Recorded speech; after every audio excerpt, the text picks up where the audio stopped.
전국에 계신 에듀윌 수험생 여러분들 또 왔습니다. 한국사를 맛있게 만들어주는 은쌤이 또 왔습니다. 자, 오늘은 저와 함께 26강이고요. 26강은 우리가 지난 시간에 했던 이모군란부터 해서 쭉 또 이후부터 진행을 한번 해보겠습니다. 자, 그러면 갑신정변부터 봐야 되는데 여기는 판서로 먼저 정리를 하고 다시 PPT로 돌아올게요. 그러면 옆으로 이동을 한번 해보겠습니다. 지난 시간에 했던 거 한번 복습을 해볼게요. 자, 우리는 흥성대원군의 국내 국외 정치 10년을 바꿔요. 그러면서 최익현의 상소로 하야를 합니다. 그리고 운요 사건을 계기로 강화도 조약을 체결했고 1차, 2차 수신사, 특히 2차의 김홍집의 조선 책략, 그리고 고종 임금께서 통할이라 통리기무함을 설치하고 이제 개화 정책을 하기로 결정을 했죠. 그리고 통리기무함을 설치를 하고 어떻게 됩니까? 별기군과 사절단, 조사시찰단 영성사, 그리고 보빙사, 그리고 또 통할이라 통리기무함을 설치하고 나서 이런 개화 정책에 대한 반발로 뭐가 터졌습니까? 이모년의 군인이 일으킨 반란이었던 이모군란이 터졌습니다. 13개월 동안 월급을 못 받은 구식군인들이 주도한 거잖아요. 통할이라 통리기무함은 연도를 외우라고 한 적은 없지만 딱 외우기 좋게끔 딱 1880년, 그리고 13개월 더하게 되면 1882년, 1882년도에 이모군란이 터졌고요. 여러분들은 심하니까 아셔야 됩니다. 조미수호 통상조약도 1882년이에요. 그리고 그 다음 해에 보냈던 게 보빙사입니다. 보빙사는 이모군란 이후에요. 1883년도에 바로 보빙사가 파견이 되었다라는 거. 요걸 좀 기억하셔야 되는 거고요. 자, 그리고 이모군란이 터졌던 이유는 구식군인들이 주도했던 거기도 하지만 큰 틀에서 보게 되면 뭐에 대한 반발입니까? 강화도 조약 이후에 지금 정부는 개화를 하고 있지만 민들의 삶은 더욱더 힘들어지고 있잖아요. 그래서 개화 정책에 대한 반발로 터졌던 게 이모군란입니다. 그리고 이제 우리가 배워야 되는 게 뭐냐면 시험에 나오는 갑신정변입니다. 이모군란과 비교했을 때 갑신정변이 출제율이 더 높아요. 자, 그러면 이모군란이 터지고 나서 어떻게 되냐? 개화에 대한 반발로 터진 게 이모군란이었고 개화에 반발을 했던 애들은 이모군란을 계기로 한번 싹 다 덜어냈습니다. 그러면 지금 현재는 개화에 반대하는 애들은 한번 덜어냈기 때문에 없는 거예요. 그러면서 이때 개화파, 서양의 문물을 받아들여야 되겠다는 개화파가 이모군란을 계기로 자기들끼리 쪼개지는 거예요. 왜? 역사는 반복입니다. 우리 앞에 봤잖아요. 조선 오픈을 앞두고 신진사대부가 급진개혁파, 온건개혁파로 쪼개졌잖아요. 그리고 훈구파를 덜어내고 나니까 살인파가 자기들끼리 동인과 서인으로 쪼개졌잖아요. 이때 개화파가 이제는 어떻게 되냐? 개화의 속도, 개화를 어떻게 할지를 놓고 개화파가 둘로 쪼개집니다. 어떻게? 바로 온건개화파와 따뜻할 온, 천천히 개화를 하자라는 온건개화파와 그 다음에 정말 마음이 급했던 급진개화파, 요렇게 둘로 쪼개지게 되는 거예요. 그러면 여러분들은 심하기 때문에 온건개화파와 급진개화파의 차이를 좀 아셔야 돼요. 먼저 따뜻하게 개화를 하자라는 사람들은 어떤 사람이냐? 고종, 그리고 명성황후 민씨, 그리고 보수신하라고 얘기를 합니다. 한마디로 요약하면, 나쁜 말로 얘기하면 꼰대라고도 얘기를 하죠. 나이 많은 베터랑 신하들을 또 얘기를 하기도 하는 겁니다. 자, 보수파 신하들인데 이들은 온건개화파라고 얘기를 하는데요. 이들은 어떤 내용을 주장했냐? 친청, 청나라를 우리 형으로 계속 모시는 친청사대를 주장합니다. 그리고 이들이 생각하는 개화의 롤 모델은 중국이 되는 거예요. 중국이 어떻게 합니까? 중화사상 항상 자기들이 넘버원이잖아요. 우리의 사상, 정신, 제도는 퍼펙트하다. 서양의 기술만을 받아들이자. 요거를 그대로 벤치마킹 하는 거예요. 우리 조선의 사상, 정신, 제도는 퍼펙트하다. 서양의 기술만 밀릴 뿐이다. 서양의 기술만을 받아들이자라는 게 바로 온건개화파입니다. 고종과 명성황후, 그들의 생각인 거죠. 그러면 이들의 주장대로 가면은 서양이 지금, 서양이래요. 청나라가 하고 있는 개화운동이 양무운동이잖아요. 이들이 추구하는 롤모델이 양무운동이 되는 거예요. 그리고 이 양무운동의 사상적 기반이 뭡니까? 동쪽의 도를 그대로 둔 상태에서 서양의 기술만을 받아들이자라는 동도서기론. 그리고 중체소용론. 중국의 몸, 정신을 그대로 둔 상태에서 서용론, 서양에서 쓸 것만 땡겨자라는 중체소용론. 전부 다 온건개화파가 거기를 롤모델로 삼고 따라가려고 하는 거예요. 그리고 대표적인 인물로 또 누가 있냐? 고종의 오른팔, 2차 수신사로 조선 책략을 가지고 왔던 김홍집 아저씨도 여기에 해당이 됩니다. 반대로 급진개화파는 어떤 애들이냐? 파릇파릇한 젊은이들. 저 여러분들 같은 젊은이들을 얘기를 합니다. 이들은 마인드가 달라요. 아니다. 우리는 다 뜯어 고쳐야 된다. 서양의 기술은 당연하거니와 서양의 사상, 정신, 제도 모든 걸 받아서 모든 걸 갈아엎어야 된다는 게 이들의 주장입니다. 가장 대표적인 인물, 시험에는 김옥균 아저씨가 나오겠죠. 김옥균, 박용료 같은 인물들이 대표적입니다. 그리고 김옥균을 비롯한 이런 급진개화파는 모든 걸 뜯어 고치자. 누가 롤 모델일까요? 그렇게 하고 있는 나라가 있잖아요. 누구? 일본. 일본이 롤 모델이고 이들은 청나라를 따르는 친청 사대를 반대합니다. 그리고 일본이 롤 모델이니까 일본이 했었던 문명 개화론에 따른 메이지 유신. 메이지 유신이 이들의 롤 모델이 되는 거예요. 즉 개화의 지금 속도, 개화의 속도 차이에 따라서 지금 이렇게 온건개화파, 급진개화파로 쪼개졌던 겁니다. 그러면서 이 개화의 속도의 차이로 터지는 게 바로 갑신정변이에요. 시험에는 갑신정변이 잘 나옵니다. 그럼 여기서 제가 또 온건개화파, 급진개화파, 특히 김옥균 아저씨가 되어줘야 돼요. 바쁩니다. 그래요. 이렇게 우리 옥균이 아저씨가 됐어요. 그러면 김옥균 선생님은 어떤 생각을 하냐? 일단 갑신정변을 일어나게 됐던 배경을 좀 보셔야 돼요. 배경이 뭐가 있냐면 차간, 첫 번째. 외국에서 돈을 빌리려고 해요. 김옥균 아저씨가 이런 얘기를 합니다. 온건개화파야. 빨리 개화를 해야 된다. 서양의 기술은 당연하거니와 제도 사상 빨리 뜯어 고쳐야 된다. 이때 온건개화파가 이런 정치 풋내기들, 니들이 그러니까 나이 돌이고 아직 경험이 없다고 얘기를 하는 거다. 야, 이런 개화를 하려면 뭐가 필요한데? 아하, 돈이 필요하다. 돈이 어딨냐? 그러자 김옥균 아저씨께서 걱정하지 마라. 내가 돈을 빌려 오겠습니다. 그러면서 외국에 돈을 빌리러 가요. 외국에서 돈을 빌리러 가는데 빌려줄까요? 안 빌려줄까요? 아, 누가 빌려줘요? 아무도 안 빌려줍니다. 그러자 온건개화파가 허허허허 이런 정치 풋내기들 내 너 그럴 줄 알았다. 이걸 핑계로 급진개화파 애들을 하나 둘씩 유배를 보내기 시작을 합니다. 위기에 빠지고 있는 거예요. 이런 위기 속에 김옥균 아찌가 찬스를 찾아냅니다. 어떤 찬스? 바로 청나라 군대가요. 사실은 이모군란을 진압해줬잖아요. 이때 왔던 군대 기억나세요? 3,000명의 군대. 이 군대 중에 절반, 1,500명의 군대를 빼내서 어디로 보내냐면 베트남으로 보냅니다. 이 군대를요. 왜? 베트남도 사실상 청나라의 반쯤 식민지와 같은 나라인데 이거를 프랑스가 베트남을 공격해서 베트남을 먹으려고 하는 거예요. 그래서 청나라는 프랑스로부터 베트남을 지키기 위해 이모군란이 터질 때 들어왔던 3,000명의 군대, 들어온 김에 그대로 계속 서울에 두고 있었던 거예요. 이 군대의 절반을 빼내서 베트남으로 보냅니다. 이때 김옥균 아저씨, 나이스 샷, 찬스가 왔다. 이때 우리가 정변을 일으켜야 된다라고 생각을 하는 거예요.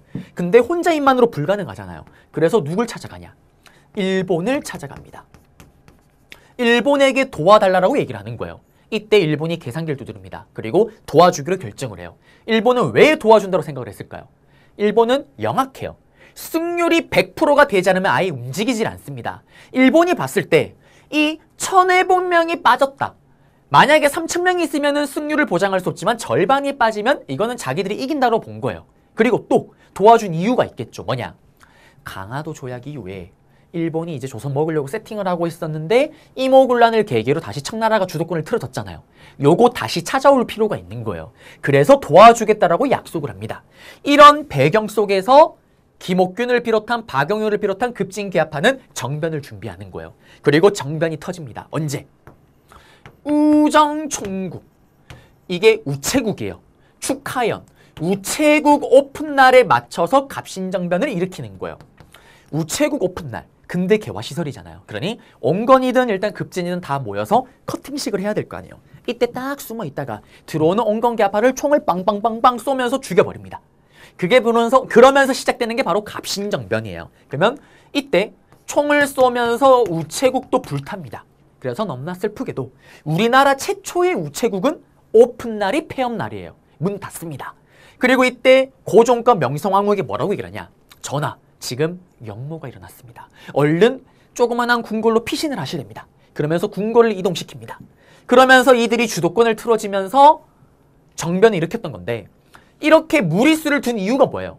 이들은 그렇게 자기들이 하고 싶은 개혁이 있었던 거잖아요. 제도를 그렇게 고치고 싶어 했던 거잖아요. 그래서 신정부라는 걸 수립을 하고요. 정변 직후에 그들이 그렇게 원했던 14개조 정강이라는 걸 발표를 합니다.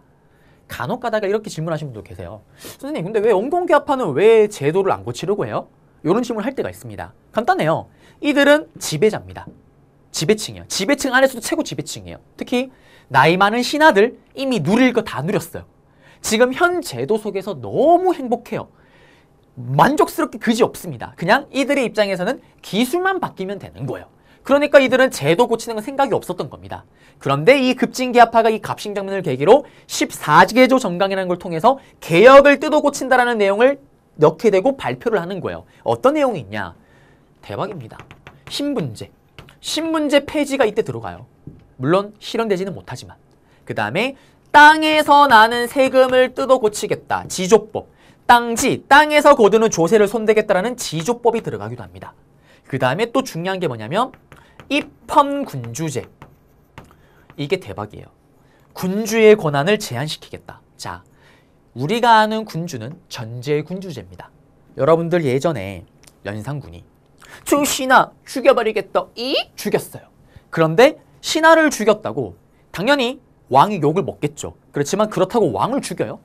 왕을 죽일 수는 없습니다. 신하들이 비난은 하지만. 결국 왕이 욕을 먹을지언정 하고 싶은 게 있으면 마음만 먹으면 사실 할 수 있어요. 여기는 그걸 못합니다. 왕이 뭔가 하고 싶은 게 있으면 이제는 헌법에 가로막히는 거예요. 왕이 뭘 하고 싶다. 그러면 신하들의 3분의 2 이상의 동의가 있어야지 할 수가 있습니다. 지금의 약간 대통령 제도와 비슷하죠. 대통령도 뭔가 하고 싶은 게 있으면 자기 멋대로 하는 게 아니라 국회에 의결을 해서 3분의 2가 동의를 해야지만 할 수가 있잖아요. 그거예요. 군주의 권한이 가로막히는 겁니다. 여기서 더 나아간 게 공화정제예요. 공화정제는 더 이상 왕이나 황제가 없는 대통령 제도를 얘기를 합니다. 입헌군주제를 주장했던 게 바로 신정부 세력, 급진개합파다라는 거. 그리고 또 하나 재밌는 내용이 들어갔는데요. 이모군란 때 납치당했던 흥성대원군을 다시 돌려달라라고 일조에 처음에 얘기를 합니다. 선생님, 흥성대원군은 세국 정치를 주장하잖아요. 근데 끌려가는 다시 데려오면은 개화파 입장에서는 별론 거 아닌가요? 더 크게 보는 거예요. 물론 개화 정책을 할 때 흥성대원군이 돌아왔을 때 태클은 걸 수 있겠지만 한 나라의 지도자가 청나라로 일단 이모군란 때 끌려간 것 자체가 말이 안 되는 거예요. 그래서 돌아오라고 주장하는 게 바로 14개조 정강 안에 있습니다. 자, 그런데 어떤 일이 생길까요? 우리의 명성황후 민씨 상황을 딱 읽어봅니다. 읽어보니까 분명히 애들이 역모라고 얘기를 했는데 알고 봤더니 자기네 쪽 온건개합파 사람들만 죽고 없는 거예요. 이거는 지금 정변이네. 그러면서 또 누구에게? 항상 그랬던 것처럼 이모군란 때처럼 오빠 도와줘요 오빠. 또 청나라에게 할프미를 요청합니다. 그러자 청나라가 바로 군대를 끌고 들어와요. 어떻게? 여기 아까 베트남으로 가고 있던 1,500명이 다시 한반도로 들어옵니다. 그러면서 이 3,000명의 군대가 이 갑신정변을 진압을 하는 거예요. 선생님 가다가 왜 돌아왔어요? 사실 이미 가는 길에 벌써 베트남이 프랑스에게 먹혀버린 거예요. 그래서 사실상 남아있는 마지막 한반도라도 지키기 위해서 주도권을 잡기 위해서 다시 1,500명 빨리 들어옵니다.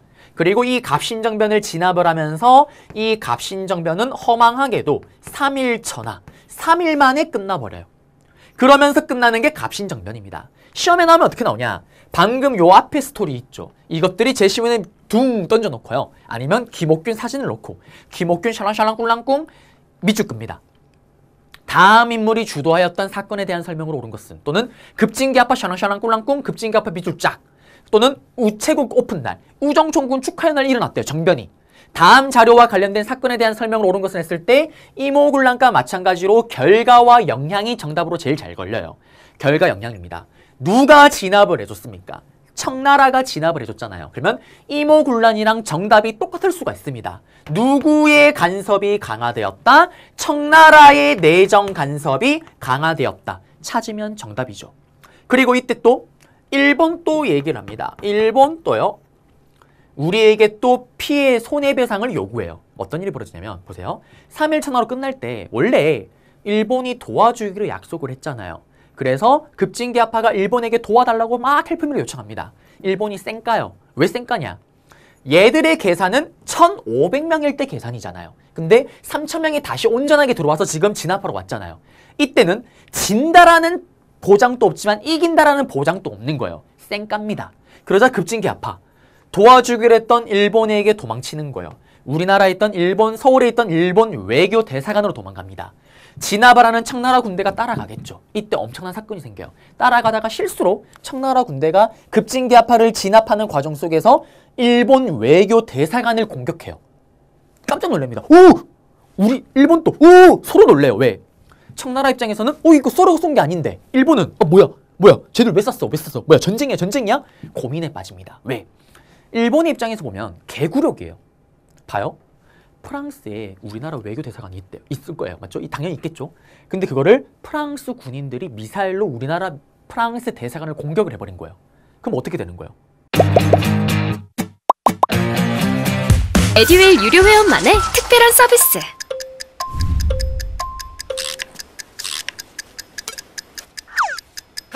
가치하차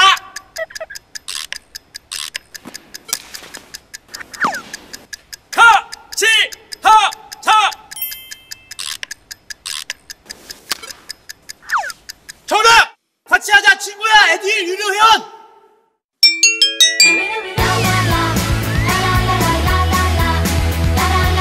친구 소개하고 현금 받는 혜택.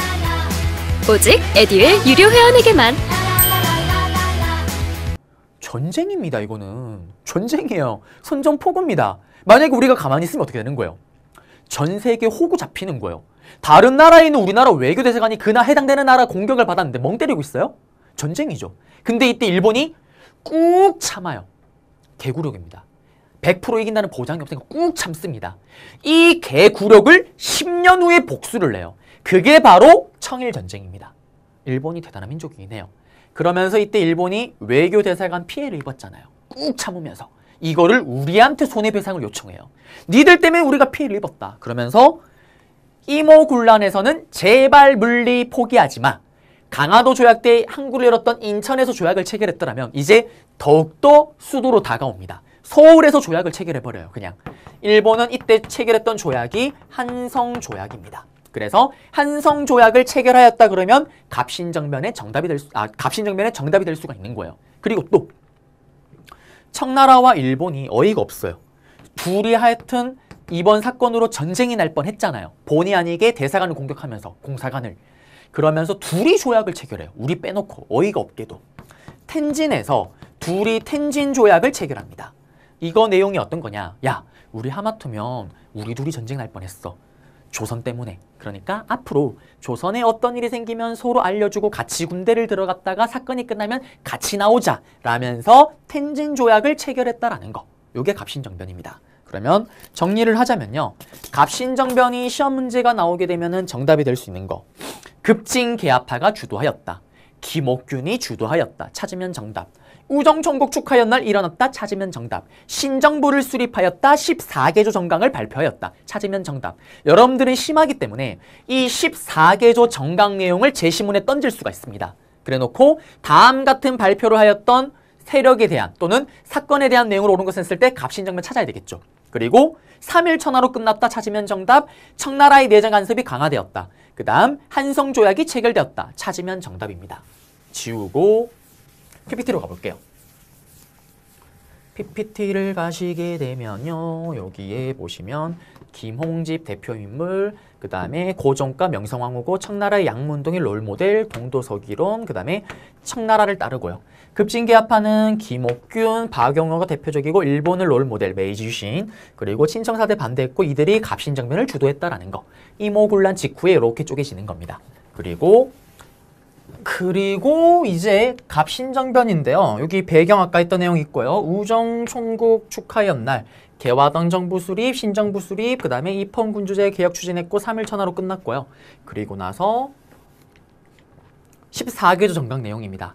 1조 보세요. 대원군 빨리 귀국시키래요. 신분제 폐지 2조고 지조법은 실학의 중농업화와는 다르다 얘기를 했습니다. 중농업화는 토지개혁을 통해서 토지를 분배하는 거라면 이거는 세금을 손대자라는 거예요. 그 다음에 해상공국 폐지 같은 경우는 정부에서 보부상을 관리하기 위해서 만든 거예요. 그러면서 요거도 없애면서 좀 자유무역, 자유상인들 뭐 이런 식으로 좀 나아가려고 했던 거고. 자, 그 다음에 국가재정은 호조로, 그리고 대신가 참찬이 이게 그거예요. 장간 차관입니다. 장간 차관, 대신 참찬이. 그래서 이들의 동의를 받아야 되는 거. 입헌 군주제를 얘기를 하는 거죠. 예전에 사실 심화로 나올 때는 이거를 막 좀 깊게 파기도 했었어요. 왜냐면 이걸 왜 폐지를 주장했냐면 그 말 나오기만 설명해 드릴게요. 보부상을 관리하는 기구인데 우리 보부상이 보따리 장수잖아요. 온 동네를 다니면서 각 지역의 정보를 다 가지고 있잖아요. 그래서 정부는 그 정부가 가지고 싶었던 거예요. 그래서 이들을 관리하는 해상공국을 만들고 사실 이들 보부상에 좀 특권을 줘요. 특권을 줘야지 따를 거 아니에요. 그러면서 정보도 캐내고 하는데 야애들 이 급진 개합화가 볼 때는 이거는 적폐입니다. 이거 폐지를 주장했던 거고요. 그 다음에 국가재정은 호조인데 요거는 뭐냐면요. 세금을 거두는 부서가 너무 많은 거예요. 그러니까 어떤 세금은 여기서 거두고 관청에서, 어떤 세금은 요 관청에서 거두고, 그러니까 이게 폐단이 생기잖아요. 그걸 하나로 일원화시키는 거예요. 그게 호조입니다. 모든 세금 이런 것들은 호조가 관할한다라는 거. 자, 그래서 요런 제도를 손대자라는 걸 주장했지만 여러분들은 시험에 나올 때는 아마 1조, 2조, 뭐 1, 2, 3이 무조건 아마 제시문 박스에 들어갈 거예요. 그래서 요걸 보고 아하, 갑신정변이구나 라고 푸시면 됩니다. 그리고 결과예요. 청해 내정 간섭에 관한 한성조약, 그리고 자기들끼리 텐진조약. 그래서 여기 내용 잡아드렸습니다. 갑신정변은 끝이 났고요. 그리고 나서 갑신정변 이후에요. 자, 여기는 또 판수로 한번 가볼게요. 자, 여기는 어떤 내용이냐? 우리는 지금 갑신정변을 봤어요. 갑신정변을 제가 연도를 외우라고 한 적은 없습니다. 1884년도인데 그리고 10년 후에 어떤 일이 터지냐?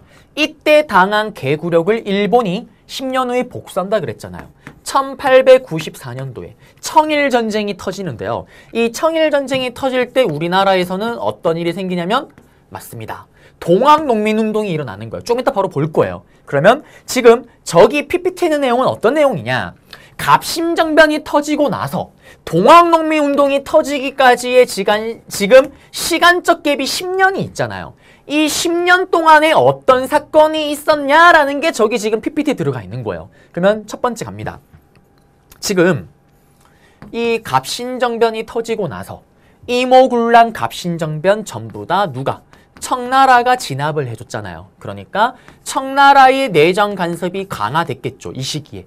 그리고 너무 강화되니까 우리 민씨, 명성황후가 야, 이 청나라 오빠 넘나 질척댄다.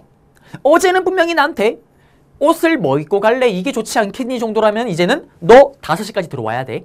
6시까지 들어와야 돼. 이 오빠 자꾸 간섭을 하네. 이거 안 되겠다 라면서 새로운 오빠를 찾습니다. 그 오빠가 누구냐? 블루 아이, 푸른 눈을 지녔던 바로 러시아 오빠입니다. 칠러. 러시아와 친하게 지내는 정책을 펼치게 되는 거예요. 그런데 웃긴 일이 벌어져요. 러시아랑 친하게 지내니까 생뚱맞은 나라가 반응을 합니다. 바로 영국이 반응을 하는 거예요. 이 영국이 어떻게 반응을 하냐? 불법적으로요. 우리한테 얘기도 없이 거문도라는 섬을 불법적으로 점령해버립니다. 왜 그러냐면 왜 생뚱맞게 이게 영국이 반응을 하냐? 자, 이 영국은요. 배를 타고 가는 곳마다 러시아와 대립을 하는 거예요. 러시아와 영국은 아시아 말고 전체 전 세계를 판을 놓고 봤을 때 둘이 부딪히는 곳에서는 바다가 있는 곳이면 항상 대립하는 거예요. 그래서 이 영국은 러시아가 불안한 거예요. 뭐가 불안하냐? 러시아가 한반도를 가지는 게 겁나는 게 아니라 한반도를 거점으로 자기가 있는 영국이 있는 중국으로 오는 게 겁이 나는 거예요. 그래서 그거를 견제하기 위해서 남쪽에 있었던 거문도라는 섬을 어이가 없게도 우리한테 얘기도 안 하고 쥐들끼리 그냥 가져가 버리는 거예요. 그러자 이때 또 어떤 일이 생기냐? 그래요. 또 그냥 하자니 또 아쉽죠. 좀 써드릴까요? 이거 아까 예전에 썼던 건데 이거 쓰면 너무 아픈데 그래요. 이렇게 영국이 거문도를 불법 점령합니다. 그러자 어떤 일이 생길까요? 웃긴 거는 청나라가 이걸 또 알려줘요. 우리한테. 청나라가 야 조선아 응? 영국 거문도 불법 점령.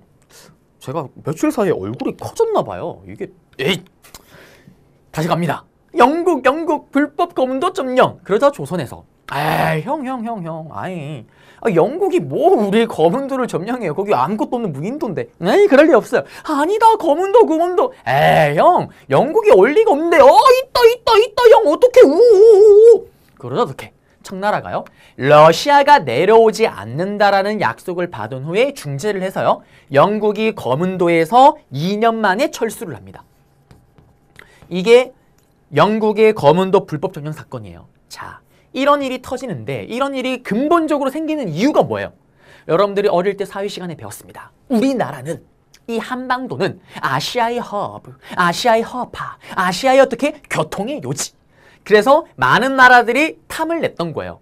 그러니까 이런 일이 자꾸 생기니까 차라리 이럴 바에 차라리 우리나라 한반도를 지금의 스위스처럼 중립파론, 스위스처럼 중립국으로 두자라는 이론이 등장을 합니다. 이걸 주장했던 사람이 누구냐? 우리나라에 와 있었던 독일 외교대사관에 있었던 부들부들 떨었다라는 부들러. 부들부들 떨면서 한반도 중립파론을 외칩니다. 그리고 기억나세요? 보빙사로 갔었던 육일준, 그리고 미국에 남아서 유학을 한 후에 돌아와서 썼던 서유 견문을 썼던 이 육일준 선생님도 한반도 중립파론을 제기합니다. 육일준은 인물 문제로 단독으로 나올 수 있다라는 거. 보빙사로 갔다, 서유 견문을 썼다, 한반도 중립파론을 제기하였다. 자, 여기까지가 스토리예요. 그러면 여기는 시험에 나오면 어떻게 나오냐?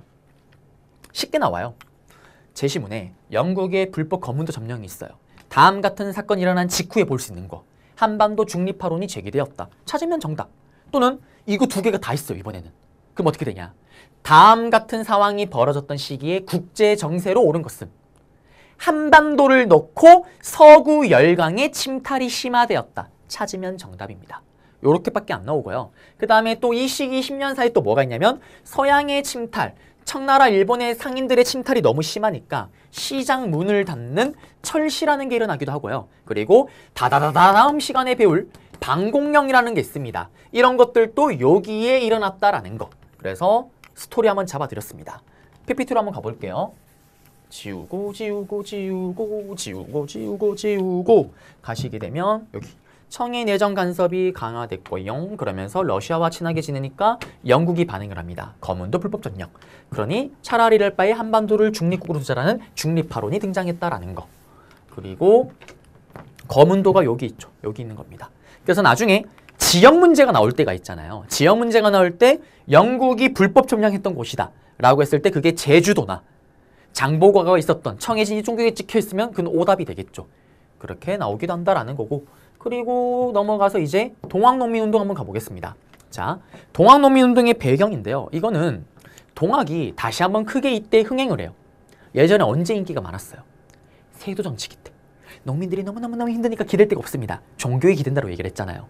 그러다가 다시 한번 흥행을 해요. 이 시기입니다. 왜?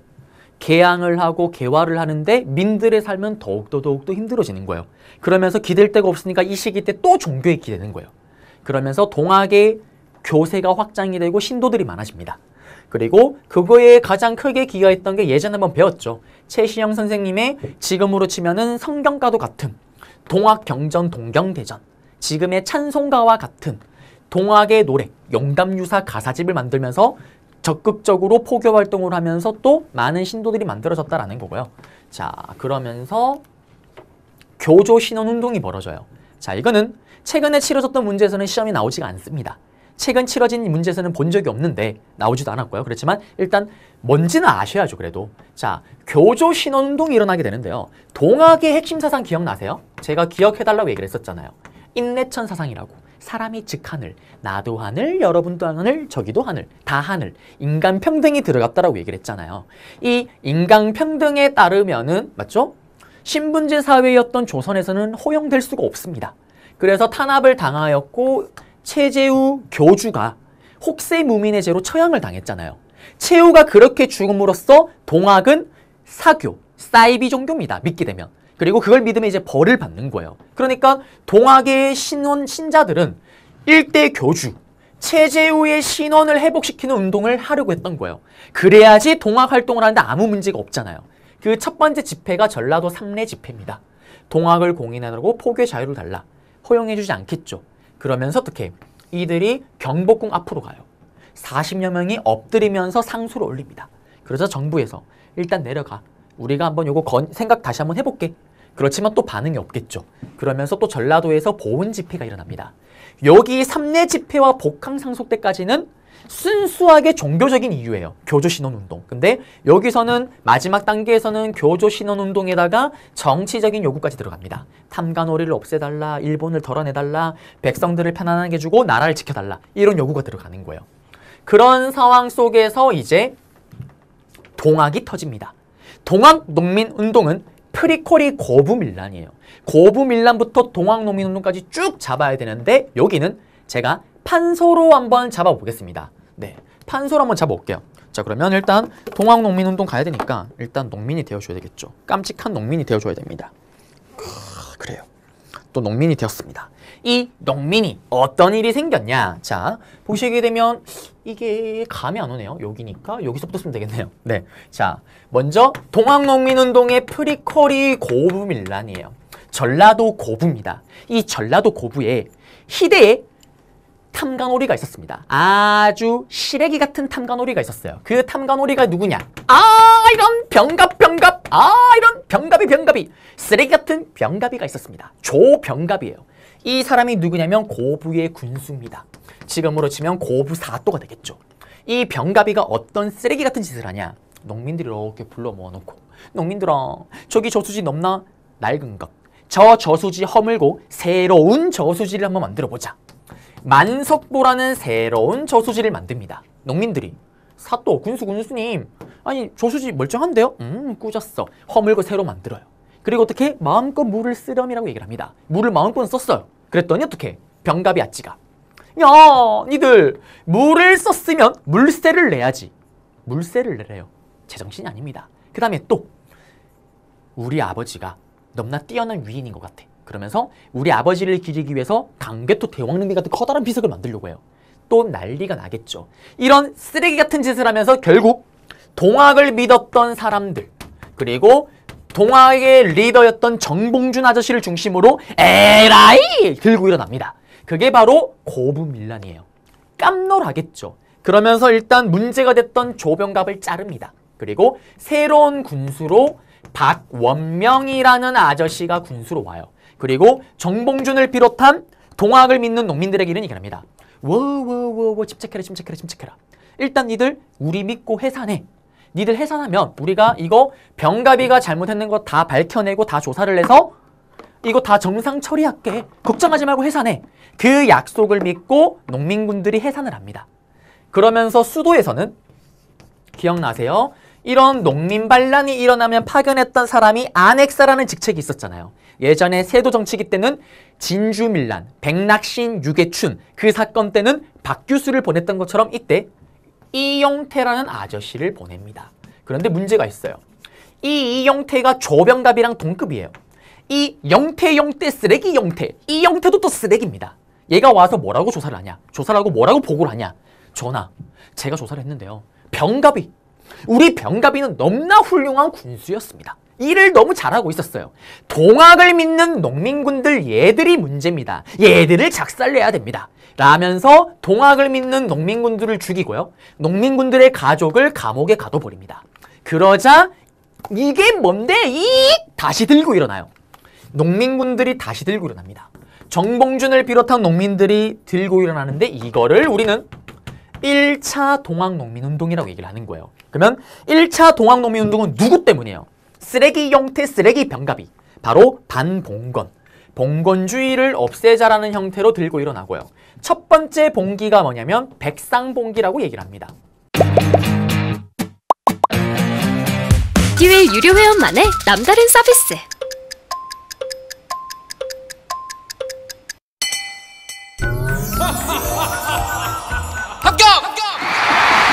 합격하고 돈도 받는 혜택. 오직 에듀윌 유료 회원에게만. 무료 합격! 왜 백상봉기라고 하냐? 산이 하얗다라는 거예요. 농민들은 화이트 흰 옷을 좋아하잖아요. 농민들이 산에서 우리 들고 일어나자. 으아! 그래서 어떻게? 멀리서 보니까 산이 다 하얗게 보이는 거예요. 그래서 백산봉기라고 얘기를 합니다. 여기서 보국앙민 같은 정치적 구호를 외치고요. 그러면서 이들의 진격이 시작되는 거예요. 먼저 전라도에 있던 군대와 한판 붙습니다. 황토연 전투를 통해서 전라도에 있는 군대와 한판 붙고 승리를 거둬요. 그러자 수도에 있던 고종과 명성황후 깜놀하겠죠. 이걸 진압하기 위해서 어떻게 하냐? 수도를 지키는 군대를 보냅니다. 근데 수도를 지키는 군대는 넘나 전투력이 강합니다. 그래서 어떻게? 오라 오라 오라 오라 촌동네로 유인하는 거예요. 그게 바로 황룡천 전투입니다. 이 황룡천 전투에서도 승리를 거둬요. 그러면 이 전투에 승리를 거두니까 동학농민군을 막을 수 있는 군대는 있다 없다? 이제 없다라는 거. 그러면서 이들이 어디로 가냐? 그러면서 제가 또 슈퍼 아이템. 농민군들이 이제 어디로 가냐? 이게 또 소리가 납니다. 농민들이 어디로 가냐? 그래요. 소리 꺼야 되는데? 어딨니? 네. 어디로 가냐? 이제 이 황토영 황룡천 전투를 바탕으로 전주로 들어가는 거예요. 전주성을 점령해버립니다. 이게 정말 또 큰 사건이에요. 왜? 우리는 임진왜란이 터질 때도 전주성은 털린 적이 없습니다. 이 전주는 조선의 목줄이라고 얘기를 해요. 왜? 조선 세금의 40%가 여기를 거쳐서 들어오는 거예요. 여기를 털려버린 겁니다. 고종과 명성황후 깜짝 놀라겠죠. 그러자 우리 명성황후는 어떻게 할까요? 항상 그랬던 것처럼 오빠 도와줘요 오빠. 또 청나라에게 할품으로 요청합니다. 그러자 이제 어떤 일이 발생하냐? 갑신정변 때 전쟁 날 뻔해서 청나라와 일본이 지들끼리 체결한 조약이 있잖아요. 텐진 조약이 발동하면서 청나라가 일본에게 얘기를 합니다. 일본아, 고종 명성황후가 나에게 군대를 요청했어. 나 이거 진압하러 들어간다. 너한테 보고했어. 알렸어. 일본 또 바로 또 군대를 준비해서 같이 들어오는 거예요. 청나라가 어린이날 들어옵니다. 그리고 그 다음 날에 일본이 또 군대를 끌고 들어와요. 그러자 고종과 명성황후가 당황을 하죠. 왜? 뭐지? 둘이 사이 더럽게 나쁜데 이거 왜 같이 들어오지? 이거 이러다가 둘이 전쟁 나는 거 아니야? 반대로 또 전주에 있던 농민군들 너무나 불안해요. 왜? 정부의 군대까지는 어떻게 해보겠는데 외국의 군대와 싸우기엔 너무나 불안합니다. 무기도 열세고요. 그리고 또 농민들은 기본적으로 기향 본능이 있어요. 지금 농경지를 버리고 지금 계속 싸우고 있잖아요. 농사 지어야 됩니다. 불안한 거예요. 그러면서 이 전주성에서 불안했던 정부와 농민군들이 어떻게 하냐? 극적으로 하회와 약속을 합니다. 그걸 뭐라고 얘기를 하냐면 전주성에서 하회와 약속을 했다 그래서 이거를 전주화약이라고 얘기를 해요. 그러면서 농민군들이 요구를 합니다. 정부야, 우리가 원하는 개혁이 있다. 이 개혁 들어주면 우리 해산할게 라고 얘기를 합니다. 그 개혁이 뭐냐면 폐정개혁안이라고 얘기를 해요. 농민들이 만들다 보니까 개혁의 내용이 정말 심플해요. 노비제도 없애달라. 신분제 없애달라. 우리에게 땅을 달라. 뭐 이런 내용들이 들어갑니다. 그러자 정부가 오케이 콜 받아들여줄게. 개혁할게 라고 얘기를 합니다. 근데 농민군들이 동학 농민군들이 우린 니들 믿을 수 없다 정부야. 예전에 안핵사 이용태 봐라. 니들 해준다고 해놓고 그런 장난질 치면 또 어떡하는데? 라면서 우리가 원하는 개혁을 니들이 똑바로 하는지 안 하는지를 감시하기 위해서 집강소라는 걸 만들겠다. 동학농민군들이 만든 자치기구입니다. 그들이 만든. 그리고 이걸 만들어서 니들이 우리가 원하는 개혁을 하는지 안 하는지를 정확하게 감시하겠다라고 얘기를 하는 거예요. 그러자 정부에서도 알았다. 니들 감시해라. 그러면 우리도 니들의 이거에 맞춰서 개혁을 하기 위해서 정치를 교정하기 위한 관청인 교정청을 만들게 라면서 끝이 나는 게 1차 동학농민운동입니다. 그러면서 끝이 나요. 그러자 청나라가 야야 일본아 얘들 다 스스로 사건 다 끝냈어. 야 우리 이제 할 일 없다. 빨리 돌아가자. 그때 일본이 기다려보시소 라면서 고종에게 이런 얘기를 합니다. 고종아 너 이거 똑바로 개혁을 해야 돼. 이거 안 하면은 제2의 3의 4의 동학농민운동이 일어날 수가 있어. 이거 우리가 도와줄게. 그러면서 고종 임금이 이렇게 얘기를 합니다. 일본아 그럴 수 없다. 왜? 니들의 요구를 받아들여서 니들이 개혁하는 거 도와주게끔 하면 다른 나라들이 체국 대우조약을 가지고 와서 자기들도 간섭하려고 할 거다. 안 된다. 걱정하지 마라. 그리고 우리는 이거 농민들이 원하는 개혁 반영해 주려고 교정청 만들었죠. 그리고 또 농민들도 우리 못 믿겠대. 그래서 집강소를 만들어서 우리 하는 거 감시하겠대. 걱정하지 마 삼 얘기합니다. 그러자 청나라가 또 일본아 빨리 돌아가자. 이때 일본이 기다려 보시소라면서 둥 때려버립니다. 이때 일본이 기습적인 공격으로 시작되는 게 바로 청일전쟁 되겠습니다. 이 청일전쟁은 정확하게 갑신정변 때 당했던 굴욕을 10년 만에 갚는 거죠. 청일전쟁이 터졌고요. 이게 끝이 아닙니다. 두 번째, 가라고 했던 고종을 쌩까고요. 더 무리수를 집어던져요. 일본이 경복궁을 쳐들어갑니다. 그리고 경복궁을 자기들 멋대로 무단으로 점령해버려요. 그리고 나서 이 교정청을 없애버립니다. 교정청을 없애버리고 뭘 만드냐? 궁극기무처라는 부서를 만들어요. 정치기구를. 그리고 나서 일본이 강압적으로 하라고 시켰던 게 바로 1차 가보개혁입니다. 이런 상황 속에서 농민군들은 어떻게 될까요? 드디어 우리가 원하는 개혁이 이루어지려고 했고 그것도 잘하는지 안 하는지 감시하려고 집강소도 만들었는데 누구 때문에? 일본 이놈들 때문에 또 안 되게 생겼잖아요. 용서치 않겠다라면서 또 들고 일어나요. 에라이! 정봉준을 비롯한 동학 농민군들이 또 들고 일어납니다. 이게 바로 2차 동학농민운동이에요. 그러면 1차 동학농민운동과 2차 동학농민운동의 차이점이 뭐예요? 1차는 반봉건이었더라면 2차는 누구 때문입니까? 일본 이놈들 때문이잖아요. 성격 자체가 다릅니다. 여기는 반외세가 성격이 되는 거예요. 그러면서 2차 동학농민운동은 전부 다 어디로 모이냐? 남자들의 심장을 뛰게 만드는 아름다운 지명이 있습니다. 따라다라단 따라다라단 딴따단 딴따단 딴따단 논산. 남자들의 심장을 뛰게 만드는 그 아름다운 지명 논산. 저는 갔다 왔어요. 전 다 끝났습니다. 이 논산에요. 남접과 북접이 집결했다라고 얘기를 합니다. 이게 무슨 말이냐면 자, 동학이요. 믿는 사람들 지역에 따라서 두 개로 나눠졌었어요. 전라도 쪽의 동학을 믿는 사람들을 남접이라고 불렀습니다.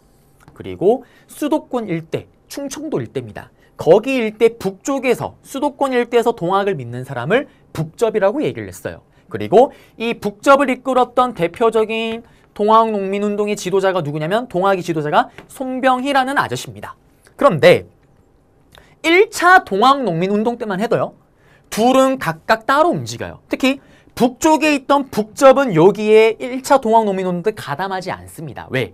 북접은 우리는 오로지 종교적인 이유로만 움직인다. 이런 정치적인 이유로는 움직이지 않겠다라면서 남접만이 했던 거예요. 그런데 2차 동학농민운동은 지금 그런 문제가 아니라 더 큰 차원의 문제잖아요. 일본을 덜어내자 지금 일본의 문제잖아요. 그래서 북접도 2차 동학농민운동은 가담을 하는 거예요. 이들이 모였던 것이 바로 논산입니다. 논산에 모여서 어디로 가냐? 바로 위로 치고 올라가는 거예요. 그러면서 우금치라는 곳에서 전투를 치르는데 여기서 결국 일본군에게 패하면서 끝이 나는 게 2차 동학농민운동입니다. 자, 그러면 시험에 나오면 도대체 어떻게 나오냐? 동학농민운동은 흐름을 물어봐요.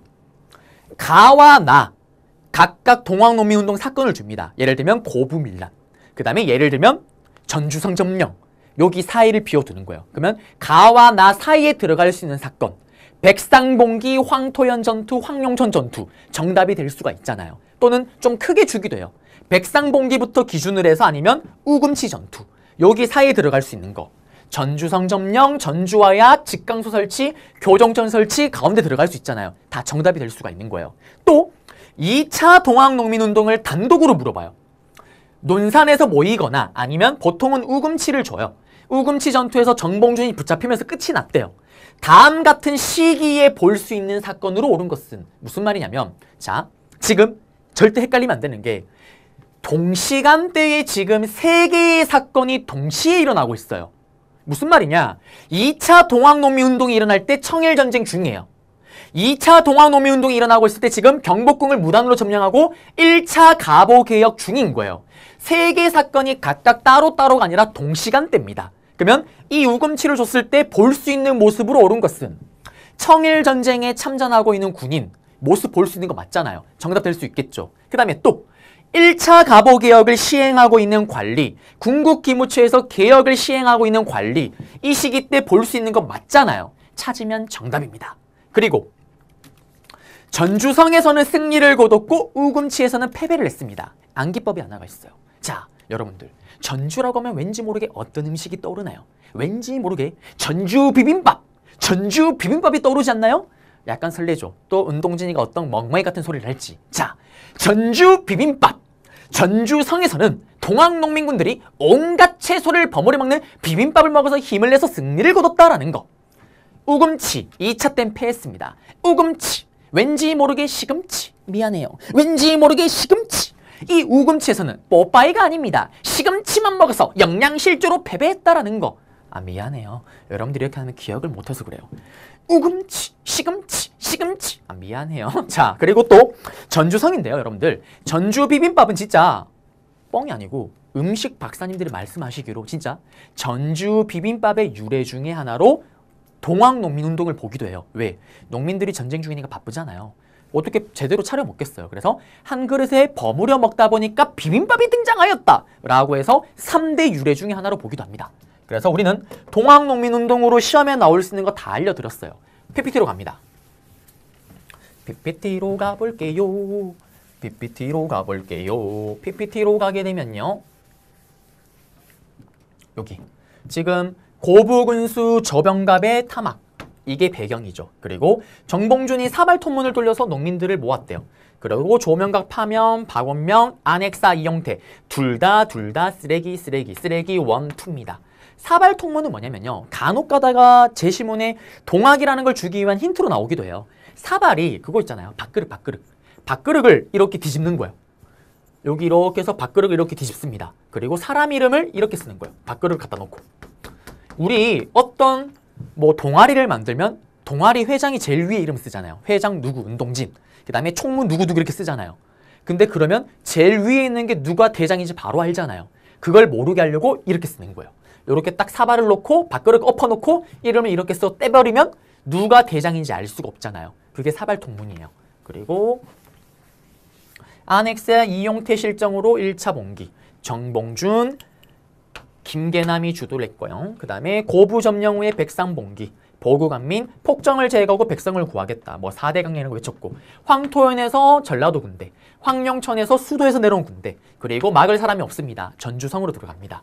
그러고 이건 지도고요. 치고 이렇게 올라갔다라는 거고, 그리고 진압을 위해서 청나라 헬프미, 텐진 조약이 발동되면서 일본도 같이 들어옵니다. 그러자 전주성에서 하회와 약속을 하는 전주화약, 폐정개혁의 합의, 농민들 믿을 수 없다 직강소, 오케이 콜, 우리도 교정청. 그러면서 농민군의 요구를 받아들이려고 합니다. 그리고 이게 폐정개혁안 12개 내용이에요.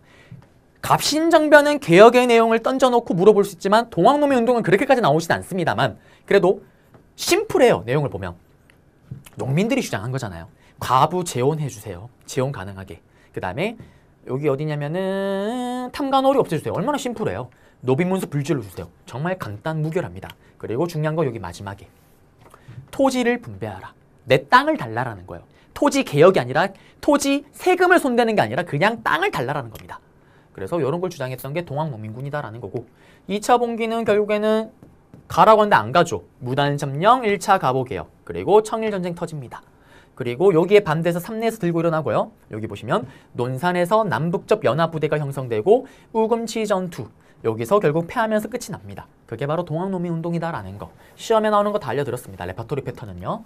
그리고 나서 그러면서 1차 봉기는 반봉건이었고 2차 봉기는 반해서 성격이었죠. 반해서 성격. 자 그러면서 이제 끝이 났습니다. 그러면 이렇게 해서 이제 우리는 1차, 2차 동학농민운동 시험에 나오는 레파토리 다 알려드렸어요. 그리고 동시간대에 일어났던 1차 갑오개혁을 봐야 되는데 이거는 시간이 또 다 됐네요. 그래서 다음 강의로 그냥 넘겨버릴게요. 그러면 다음 강의부터는 1차 갑오개혁부터 해서 또 시작을 한번 해보겠습니다. 자 그러면 저는 또 다음 강좌에서 여러분들을 찾아뵙도록 하겠습니다.